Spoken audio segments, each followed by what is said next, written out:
আপনিও কি সরকারি চাকরি করছেন অর্থাৎ রাজ্য সরকারের কর্মচারী? তাহলে আপনার জন্য রয়েছে বিশেষ সুবিধা। তেমনটাই ঘোষণা করলেন রাজ্যের মুখ্যমন্ত্রী মমতা বন্দ্যোপাধ্যায়। রাজ্যের সরকারি কর্মচারীদের জন্য বিশেষ সুবিধার কথা ঘোষণা করা হয়েছে, যার মাঝে আপনারা জানেন যে ইতিমধ্যে জুলাইয়ে যেমন ডিএর কথা রাজ্য সরকারের তরফ থেকে ঘোষণা করা হয়েছে, এবার ডিএর পাশাপাশি অতিরিক্ত কিন্তু ভাতার টাকা ঢুকতে চলেছে রাজ্য সরকারের সরকারি কর্মচারীদের কাছে। এমনটাই কিন্তু নবান্নে একটি বিজ্ঞপ্তির মাধ্যমে জানানো হয়েছে। অর্থাৎ ডিএর পাশাপাশি ঢুকতে চলেছে বলতে পারেন অন্য একটি ভাতার টাকা। যে বিষয়ে বলা হচ্ছে যে ভ্রমণ বিষয়ে রাজ্য সরকারের কর্মচারীদের ভ্রমণ সংক্রান্ত বিষয়ের বড় সিদ্ধান্ত নেওয়া হয়েছে রাজ্য সরকারের তরফ থেকে।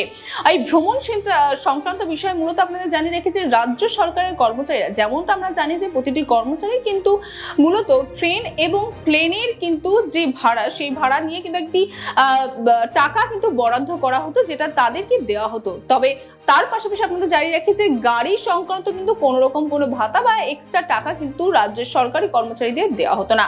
তবে এবার সেই বিষয়ে বড় সিদ্ধান্ত নেওয়া হলো। রাজ্যের সরকারি কর্মচারীদের জন্য একাধিক ভাতা এবং সুবিধার কথা যে ঘোষণা করা হয়েছে, সেই সুবিধার মধ্যে পড়ছে এই ভ্রমণ সংক্রান্ত মেমো কিন্তু ইতিমধ্যে নবান্নে প্রকাশিত করা হয়েছে। যে নবান্নের প্রকাশিত ভ্রমণ সংক্রান্ত মেমোতে বলা হচ্ছে যে স্বল্প দূরত্বের গন্তব্যে যেখানে প্লেন বা ট্রেনের প্রয়োজন পড়ে না, গাড়িতে করে যাতায়াত করা হয় বা গাড়িতে করে যাতায়াত করলে সুবিধা হয়, সেই ক্ষেত্রে গাড়ির ক্ষেত্রে কিন্তু মূলত প্রতি 1 কিলোমিটারে 16 টাকা বা সম্পূর্ণ যে বলতে পারেন যে যাত্রা, সেই যাত্রার কিন্তু টাকা দেওয়া হবে এবার রাজ্য সরকারের তরফ থেকে রাজ্যের সরকারি কর্মচারীদের উদ্দেশ্যে।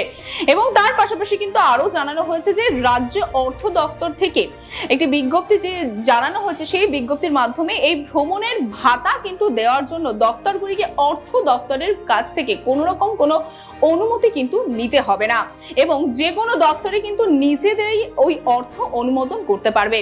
তার পাশাপাশি আপনাদের জানিয়ে রাখি, গাড়ি ভাড়ার ক্ষেত্রে কিন্তু লিভ ট্রাভেল কনসেশনের বিষয়ে রাজ্যের সকল দপ্তরকেই এই নিয়ম মেনে চলতে হবে। অর্থাৎ রিম্বার্সমেন্টের ক্ষেত্রে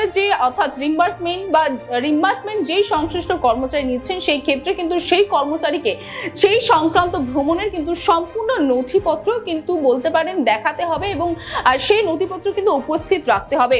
তার পাশাপাশি বলা হচ্ছে যে প্রসঙ্গত বেশ কিছু সময় ধরে কিন্তু লিভ ট্রাভেলস কনসেশনের বিষয়ে নানান দপ্তর ও বিভাগ থেকে অর্থ দপ্তরের কাছে বিভিন্ন অভিযোগ আসছিল এবং সরকারি কর্মচারীদের মধ্যে যে বিষয় নিয়ে কিন্তু বিভ্রান্তি সৃষ্টি হচ্ছিল।